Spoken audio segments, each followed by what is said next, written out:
Peace and blessings. Peace and blessings. Happy Saturday. Felicia Sabado. Come on, Tavia. How's it going? Welcome to Team Angie. I'm team member Aaron Glenn, private personal consultant, also advocate for mental health awareness. I like to put positive vibes out into the universe. What I'm doing here now is putting positive vibes on your timeline, whether you're watching me on your TV screen, your tablet, or your mobile device, whether it be live or a replay. Appreciate you for tuning in. All I ask is that you subscribe, share the video, let this algorithm touch and reach other people who like this type of content. But nevertheless, today is September 23rd of August 2025, and today's reading is this. Entrust your loved ones to me. Release them into my protective care.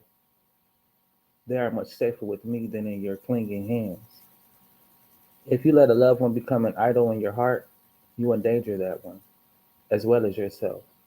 Joseph and his father Jacob suffered terribly because Jacob loved Joseph more than any of his other sons, and treated him with special favor. So Joseph's brothers hated him and plotted against him. Ultimately, I used that situation for good, but both father and son had to endure years of suffering and separation from one another. I detest idolatry, even in the form of parental love. So beware of making a beloved child your idol. When you release loved ones to me, you are free to cling to my hand and to trust others into my care. I am free to shower blessings on them. My presence will go with them wherever they go, and I will give them rest. The same presence stays with you as you relax and place your trust in me. Watch to see what I will do. Watch to see what I will do as you put your same trust in me, as you stay with me and you relax and place your trust in me. Watch and see what I will do. Genesis 37, chapter 3 through 4, Ephesians chapter 3 through verse 20, and Exodus chapter 33, verse 14.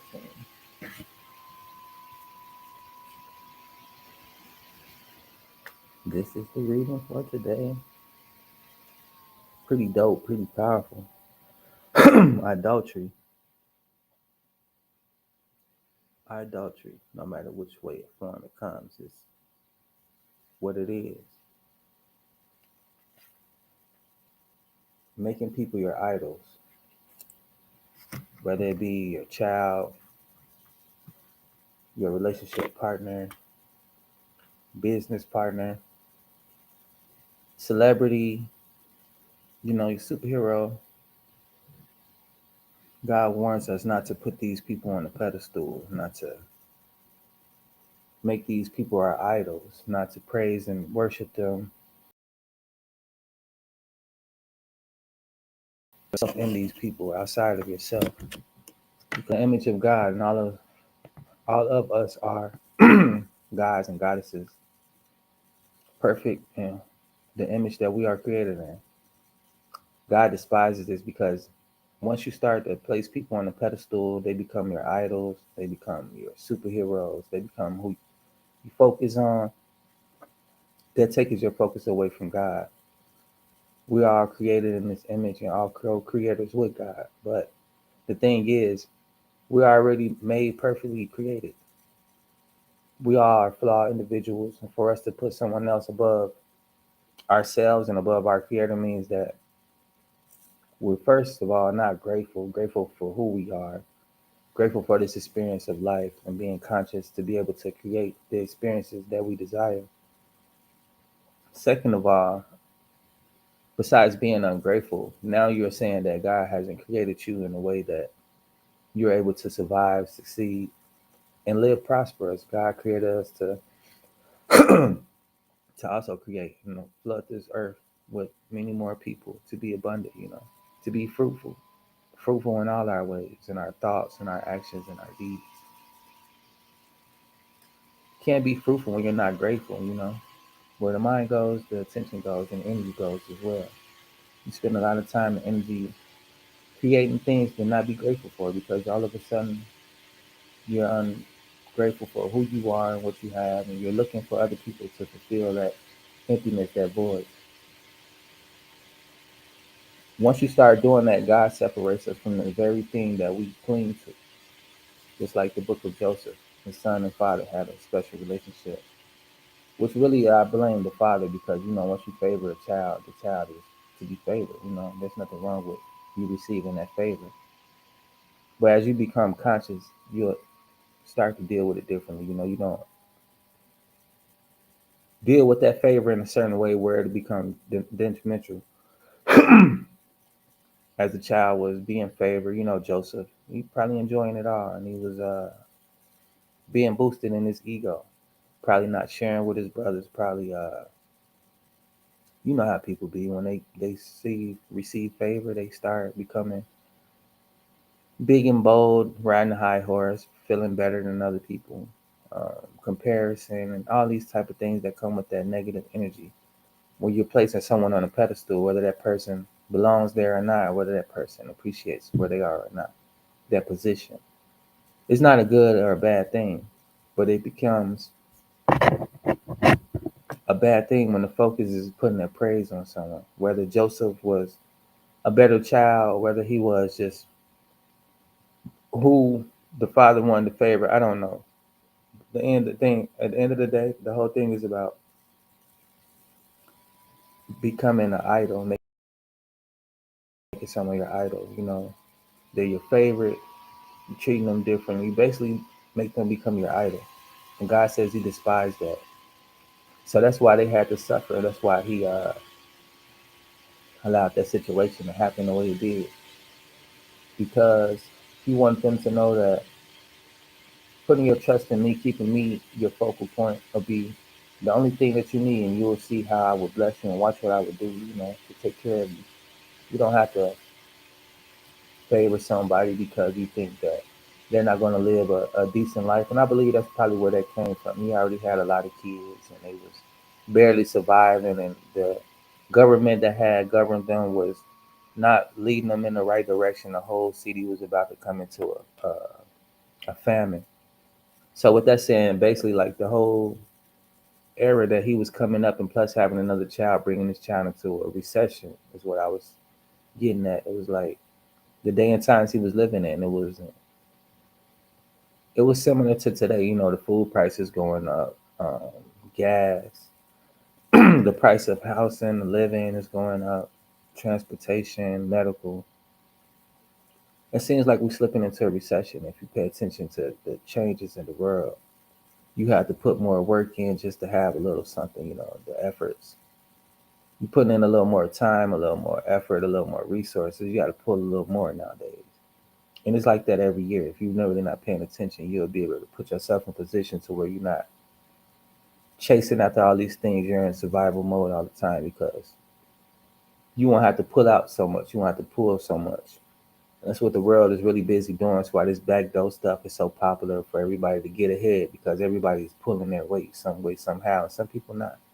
Some people are pulling for themselves and for others. A lot of times you got to think for other people because motherfuckers don't want to think for themselves. It's crazy. It is what it is, right?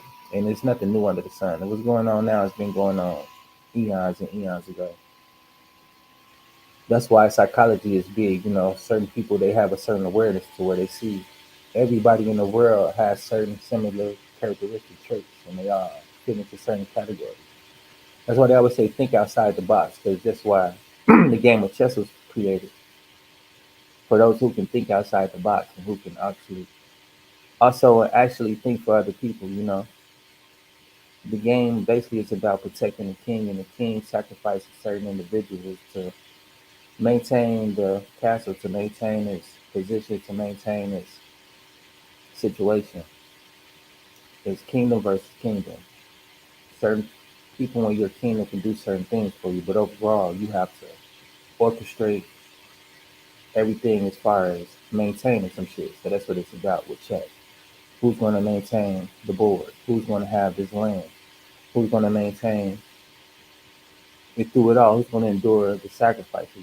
Because certain pieces you got to get rid of so that you can protect certain pieces and make certain moves. And overall, it's like I can calculate what you may or might not do, but based on what I can calculate, I can get you to do certain things.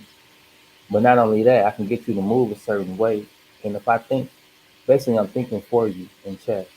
And that's why this is good because I can calculate what you might do as far as human characteristic, you know. If a tree falls, somebody might stay there, somebody might move out the way. It's just one of the two things that may happen. Of course, there's always unseen event that may occur, the the mystery or whatever, right? That's what they call miracles. The things that you didn't see may occur. The way that you see it may, you might not have seen how it may occur, whatever, right? A miracle, something you didn't really see how it could happen. Your predictions didn't predict the way that this could come about, but nevertheless, it did happen. With chess, it's similar.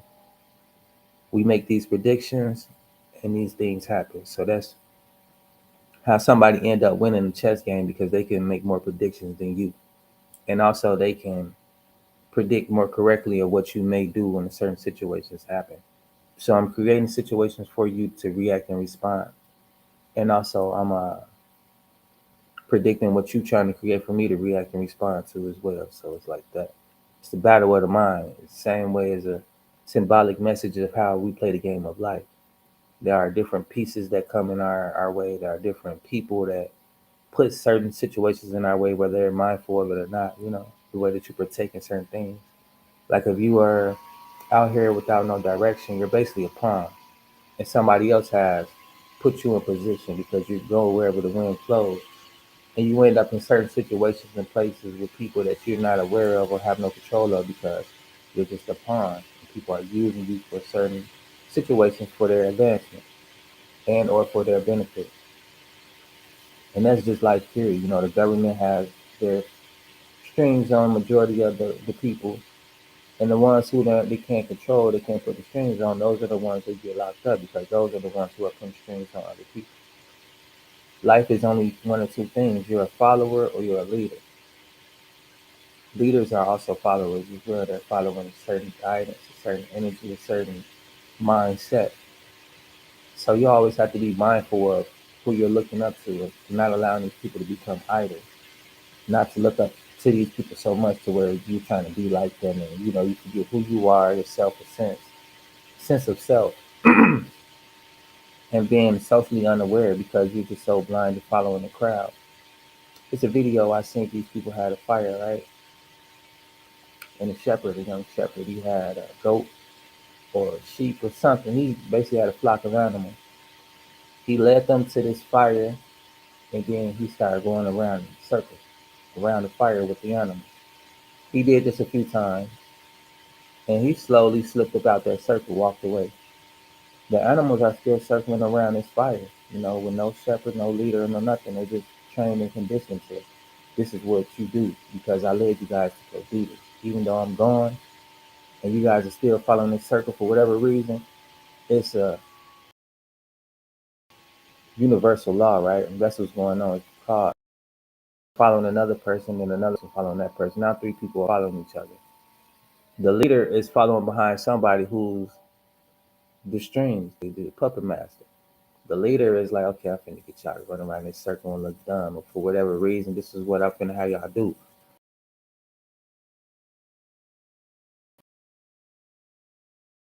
To follow me, he got two people following him. So now, you know, this is what's finna go on. That's what they're all doing. This is what's popular. This is what's going on. The same with everything else, you know, with the Diddy trial. Come watch what's going on with him. Come partake in these parties. Come, you know, all the stuff that's going on with entertainment, with the world. That's the people with the strings. Is just like, yo, come put their attention over here. Come put the energy over here. Whether it makes sense or not, this is what everybody's doing. So come on. And so unconsciously, you'll be like, you probably won't know it, but you want everybody want to be a part of something, and that's just what we all have inside of us. God put that inside of us to want to be a part of Him and to get to know Him and to have that relationship. But we often get discouraged and distracted because the world doesn't talk about these things and they don't want to acknowledge these things. But we all want to know who we are, why we're made, and you know what we're created for. Who is our creator? We all know there is a God, there is a higher energy, a higher intelligence, or whatever you want to call them, right? But we all don't want to spend time getting to really know that person, getting to know that entity, getting to know that spirit, that God, and that yearning to get to know somebody, to be a part of something. That's what that comes from. God put that in us to want to get to know Him, but we often don't because it seems like it's unfun, it's unfair, and it's so strict and rules and all of these things. But that's a choice we make. It's about discipline. It's a lifestyle. For someone to say they're Christian and you see no Christian values that they live by, how can you really believe that they're a Christian, when they don't show you that lifestyle? It's a lifestyle, a conscious decision each day. Man falls 7 times and he gets back up 8 because in this lifestyle, you're going to have ups and downs. You're going to have room for correction because you don't know everything. And in this lifestyle, you choose to not know everything because you have no room to learn. You have no room to grow. You have no room for mistakes. And that's a thing that I learned this year, being in my own way, not being coachable. That's the same with Christ. He teaches us the way of how to live this balanced life in the flesh and in the spirit. But if you're not coachable, willing to learn, you'll never find out. And nobody can teach you who God is. It's a relationship you got to have for yourself. Just like the relationships you have with other people, nobody can really tell you how to have a relationship with somebody. Nobody shouldn't be able to tell you who that person is if you really been spending time getting to know that person. And of course, people change, and there's nothing wrong with change, especially if it's for the better. But the thing is, you got to constantly get to know people because people are constantly getting to know themselves, and that's what this world is about. This is what this lifetime is about: getting to know who you are, getting to know yourself.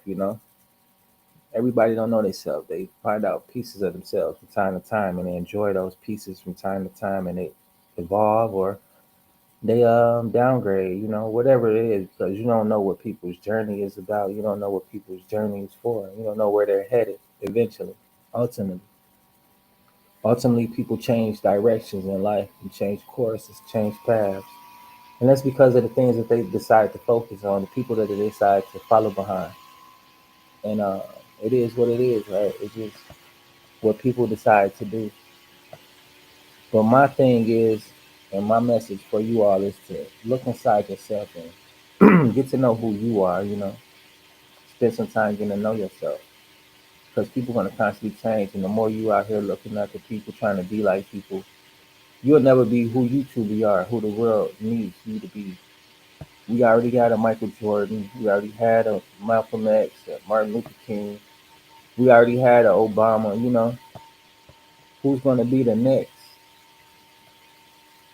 political leader, social activist, the next U.S. leader, the government, president, leading us in a real direction? Obama, it was nice to have a semi-black president, but as far as giving us phones that's tapped and the diseases that we already fighting from this the community that's weird, and no disrespect to the people who still trying to find themselves with the rainbow community, you know what I'm talking about. It is what it is, right?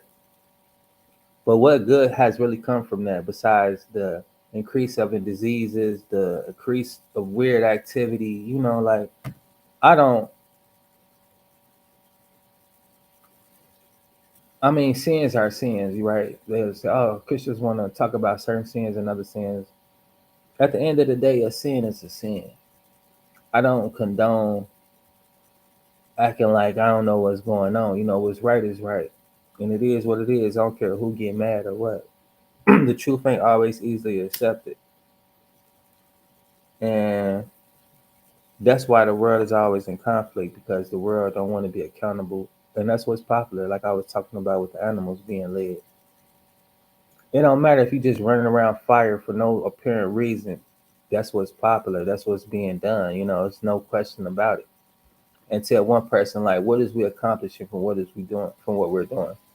And they step about that circle. Now the rest of them looking at them weird, like, oh, what is you doing? I'm using my own mind. I'm thinking for myself. I'm not being led by the crowd to no apparent destination. And that was just symbolic message of how us people do. You want to follow behind somebody that's a flashing light that you think headed somewhere. But nevertheless, at the end of the day, they're not even sure where they're headed. They're just out here lost as well. No purpose, no passion, just a catchy icon, some entertainment for the day. It's a danger in following behind the crowd because you don't know where it might lead you.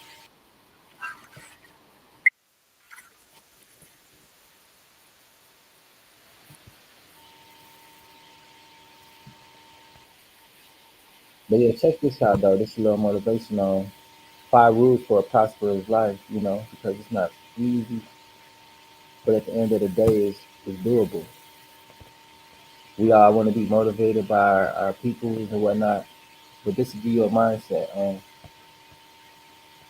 how to be true to your dreams and how to live your dreams, despite what's going on in the world, its setbacks, what circumstances may look like. In 2 days, I'll be reading a letter that I wrote to myself about my dreams and goals, on who I see myself as and who I want to be, the things that I need to focus on daily. Because the future is now. The future is happening right now. It's no special moment where the future will be presented to me, on the things that I desire for my future. It's moment by moment. It's what I decide my time is, how I spend my time is the things that I think about, the thoughts I entertain and the things I engage with. This all shapes my future.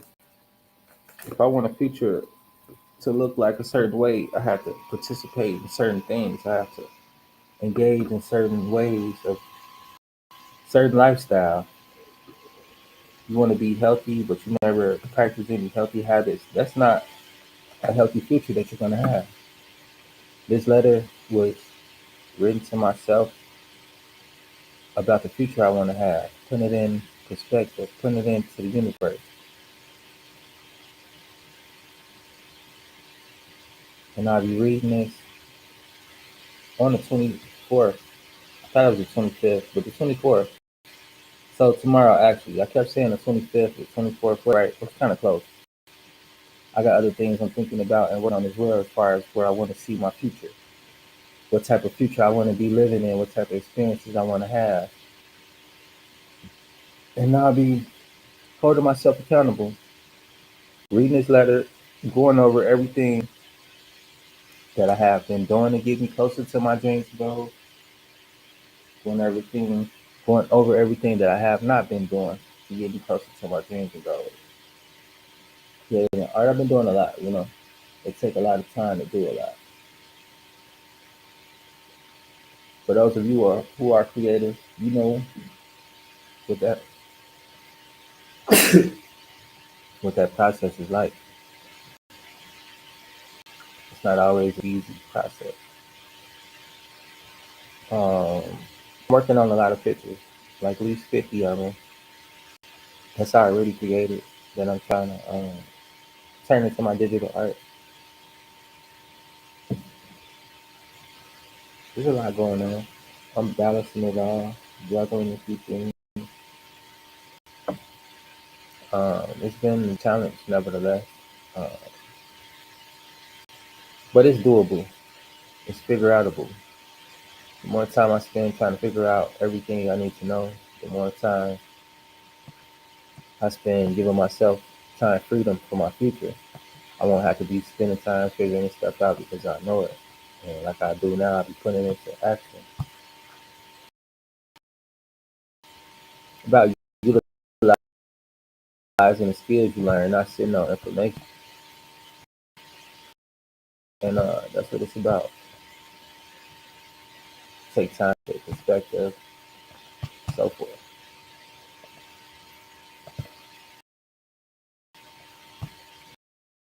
Looking for is something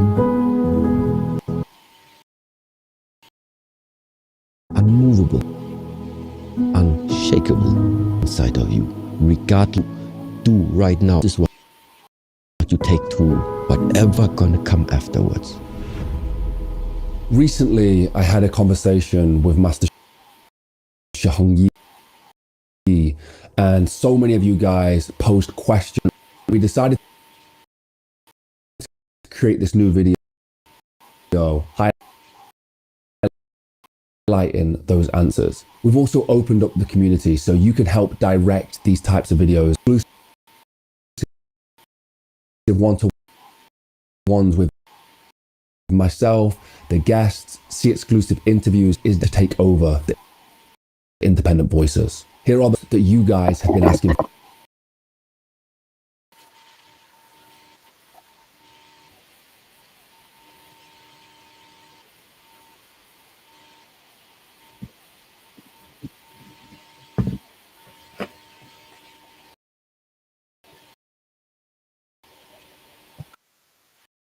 There's gonna be some commercials.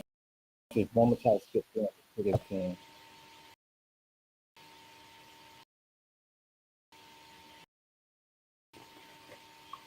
So let's just enjoy this for no luck, because there's some powerful information in here.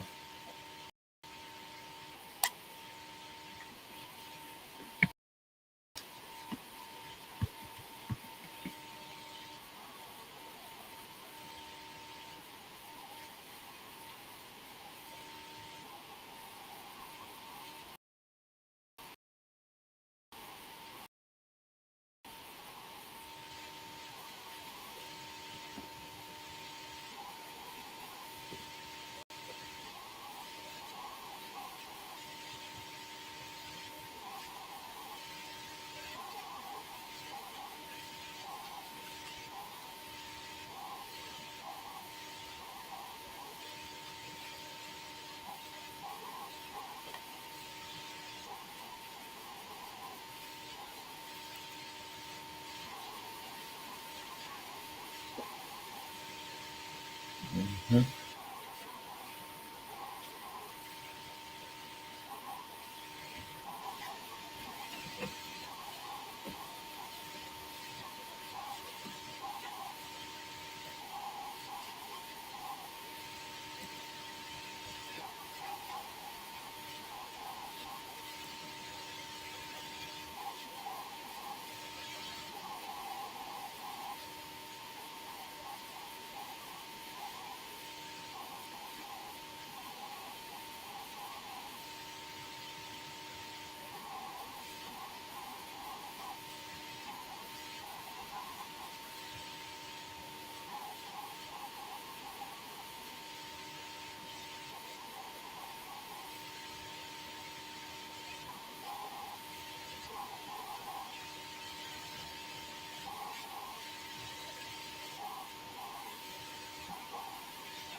And that's called peace of mind. It's called mental awareness.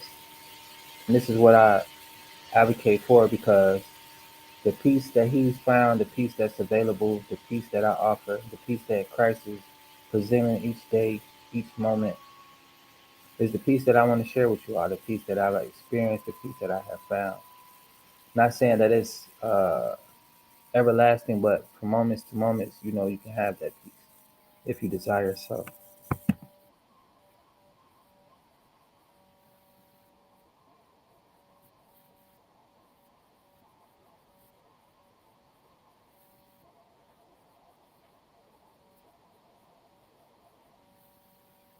And that's being true to yourself. When you true to yourself, you don't have to lose your reputation. You don't have to lose friends, families, money, positions, titles. You don't worry about those things when you're being true to yourself and when you're engaging with the world from a point of you truly being experiencing who you truly are. If you really don't fit in a situation, you subtract yourself. You don't add yourself. That's being unauthentic. When there are words being spoken and there's no truth in it for you, you don't speak on it. And that's being true to yourself. And that's how you live authentic. You don't put yourself in every situation. You don't exert yourself in every conversation. You don't follow behind every trend, every crowd that comes around that seems to be having fun. Sometimes you got to sacrifice those things for the greater good of who you are. And if you truly add to that situation, if it's something truly that aligns with your morals or values, that's being authentic. That's being able to live with yourself. And that's being able to have true peace from having the courage and strength to make decisions that's not popular with the crowd.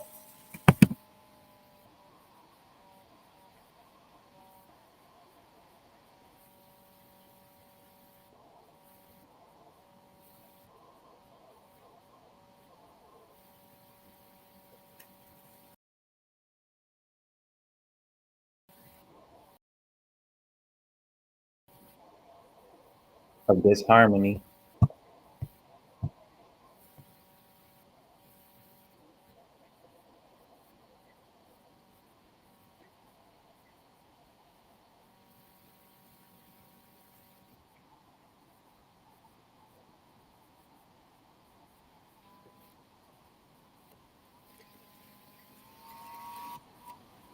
Ideal.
So I know what he's talking about. Like I had this moment before in Huntsville, Alabama State Park. My dad had something going on. We was out with him, and in the midst of his his journey from handling his business, we took a moment. We was at the park. We walked through the park because we was waiting. He had a little time to spare before we went to another meeting or something like that. Huntsville, Alabama, I never forget. I had so many surreal life experiences there. There's many experiences in other places as well, but here, the state park, uh, we walk. It's a big park as well, up a hill, a big mountain, like he was at. Alabama got a lot of hills, a lot of mountains, huge, kind of like Pennsylvania. They got a lot of mountains. Um, we walking through the park up on this big hill or whatever, and where we stayed at was like the north side of Huntsville, like going on the south side to another town. I think it was Owens Crossroad or something like that. It's still in Madison County though. So you cross this big old hill, cross the hospital and all this, and you're in the suburbs, and on the other side of the mountain is the city, the hood, basically. But anyway, once you cross in this mountain, on that mountain is a state park. And in the state park, we was chilling or whatever. And you go through it, you're going all the way down to like the edge of the mountain in this park. And it got pillars. You'll think like maybe this is where they had sermons. It looked like it. Like they got big tall pillars just deep in the woods. It looked like a stage. Like they had shows or sermons or something from back in the days. It looked really crazy. Like, like some you'll see in the picture back in Rome where they had the gladiators fighting. It looked similar like that, but not as big. But more so like, for a sermon. They had a stage with a big stone stage and other pillars around and little things like that. But past that, just a little bit, it was the edge of the mountain. And you could walk up on this little thing. It was like a ledge, a stone ledge where you won't fall off, but you could stand up on and be on top of the mountain looking over it down. I took pictures of whatnot. I don't know what happened to them. But if you ever be there, if you ever go there, just being there and looking over the city of Huntsville and everything, you can see all the mist, the smoke from the clouds, because you up there, you really up there. And it's like, it's beautiful. You just like, man, it's a moment that you can't never forget. It's a moment of clarity, a moment of peace. It's just a moment of appreciation. I was just looking at the world like, wow, this is a beautiful place to be in. The world is beautiful. I'm thinking about how to survive at this moment. And I'm thinking about the crime that goes on in the world. It's just appreciating life for what it is. You know, everything that's a part of it. It's a wonderful experience if you ever had a moment to experience the world. Go to a state park, the beach, walk through the woods, or something like that. Like, what nature remind you that everything is everything. And you're a part of it.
We're gonna skip through that Team Energy LLC for any and every.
And that's kind of like what the chant is anyway, as far as Sakani Buddhism, a little something I practiced years ago.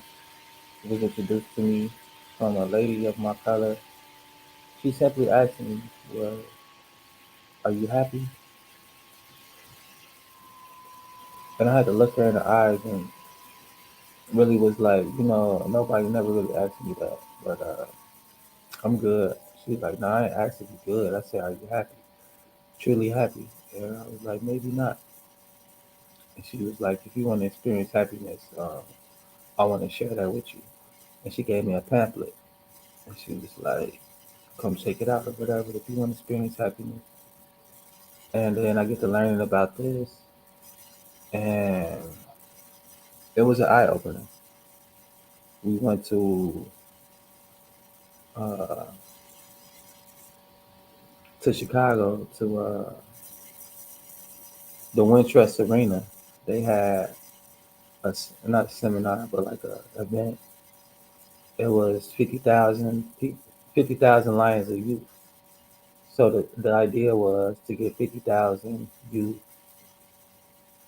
who courageous about change, and we all met on that day from Atlanta, Chicago, New York, Hawaii, Tokyo, and London, I believe. We was all on the screen. I was in Chicago with the Chicago fraction and other fractions. They was all on the live, and we was all just kicking it. We was having a fun time. But what he's talking about was like the middle way. Like, sometimes you gotta just believe in a possibility, like an outlet.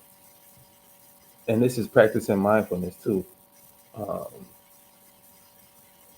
mental health awareness, because being in a state of emotion isn't who you are or what you are. But like he was saying, it is a moment of clarity, a time to really think about what you're feeling, not to run from what you feel, but to acknowledge it, to investigate it, and to move on.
We right, we create time.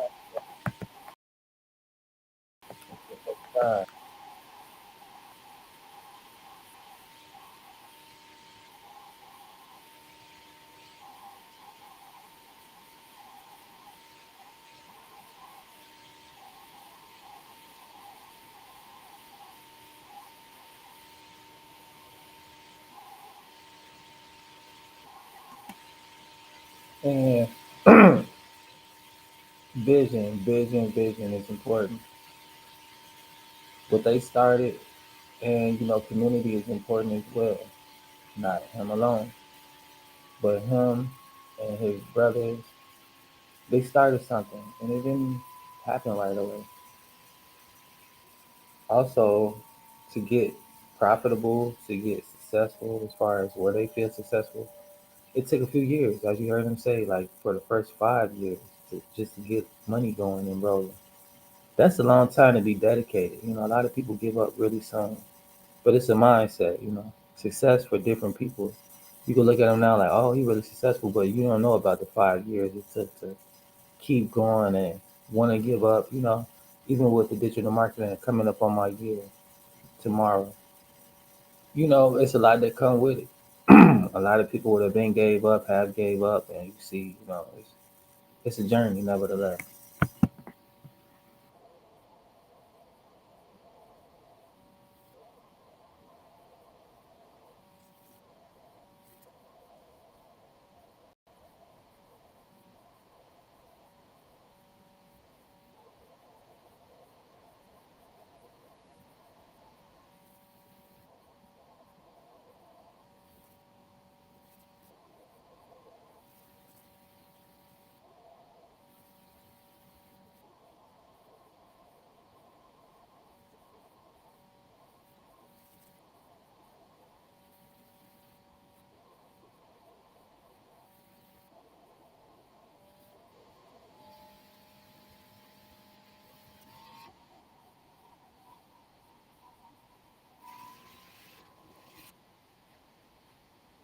Right, sacrifice.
Re-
Now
that's powerful.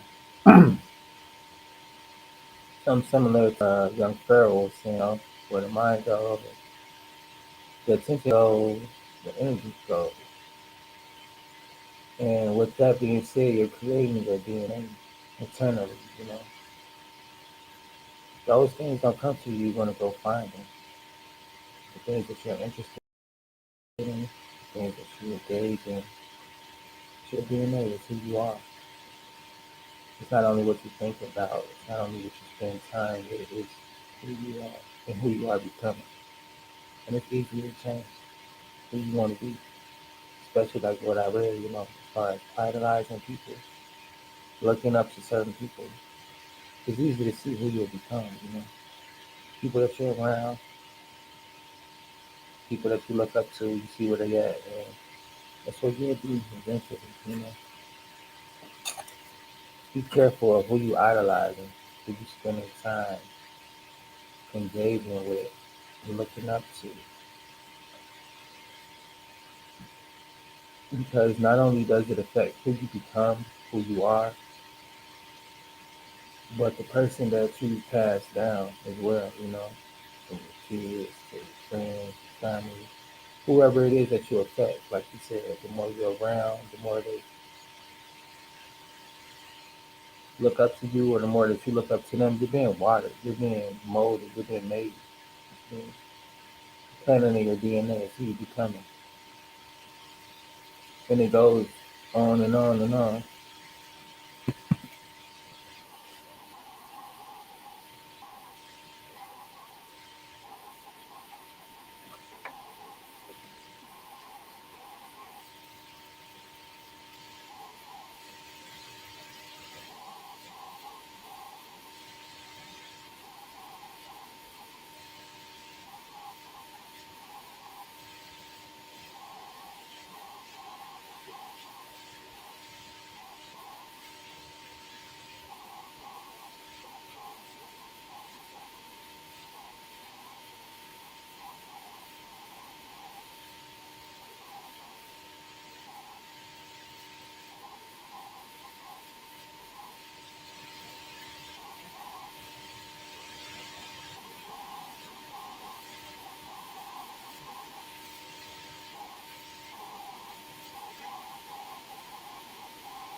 Don't even know what just happened.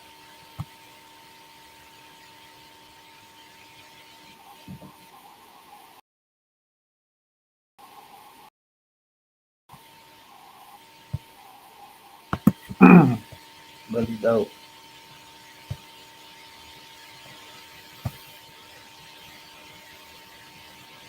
But yeah, I ain't gonna hold you long.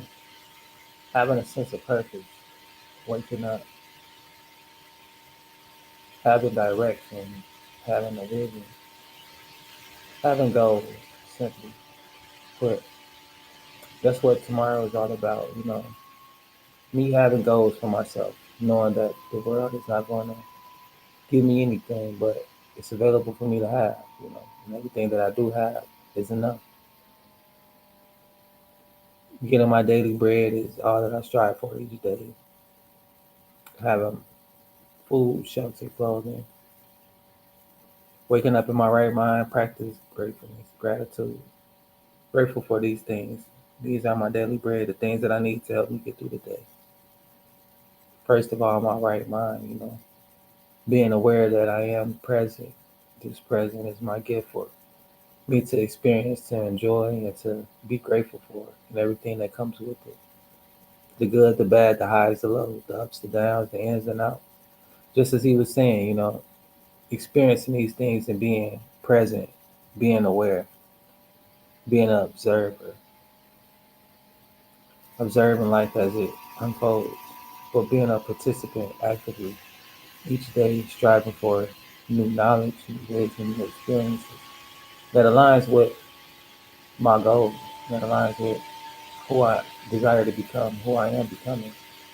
Looking back on my path, and as I read this letter tomorrow, I'll see what mindset that I had that helps me to become who I am and what things I need to change and where I am currently in the state of mind. Not saying that it's good or bad, but I know that I have a vision. I'm constantly pivoting from one step to the next step, from one situation to the next, to get me closer to experiencing that reality. And this is what I do to encourage you all to do the same, to take action, to start aligning yourself with your vision, to have a vision, to start writing down goals, and also to have actionable steps to align you with seeing those goals becoming a reality, the reality that you experience. Happiness is the pursuit, pursuit of happiness, and this is what makes me happy. Being able to create goals, achieve those goals, and experience them, becoming the past reality that I've experienced. Just woke up feeling creative, so wanted to create some content. That's what I do. Been lacking a little bit, been a little tired, but you know, that's not going to help me get my goals done. It's not going to help me achieve that reality. I have to push through it. These are little sacrifices. It's about discipline. I'm learning how to have discipline. Discipline is what gets you through that tiredness, that emotion that makes you feel like running to that comfortable space. It's comfortable to go lay down and just relax, but the discipline is going to get me to get these dreams and goals together, experiencing that reality that I desire.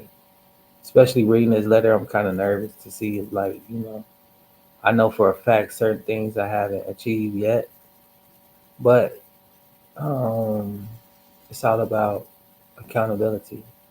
Be able to be accountable and see what's what and actually really tune in and make this reality real thing and not just something that I desire. It's a difference between having desires and actually going for it. Now it's time to be accountable to see what I'm doing and not doing. It's going to actually help me get to what I want to achieve and experience. If it's something I still want to achieve and experience, which I'm quite sure it is. I challenge myself to think big, and I'm pretty sure that I wrote down some big goals. But we'll see. I'll be reading that down on Sunday, the 24th. The letter will be presented, unrevealed. I'm a little tired, disoriented. But nevertheless, peace and blessings. Thanks for tuning in. If you're new to my channel, make sure you subscribe and share this video with your friends and family so that the algorithm can push it out and people can get this type of knowledge and learn how to manage stress and anxiety with actionable steps and tips.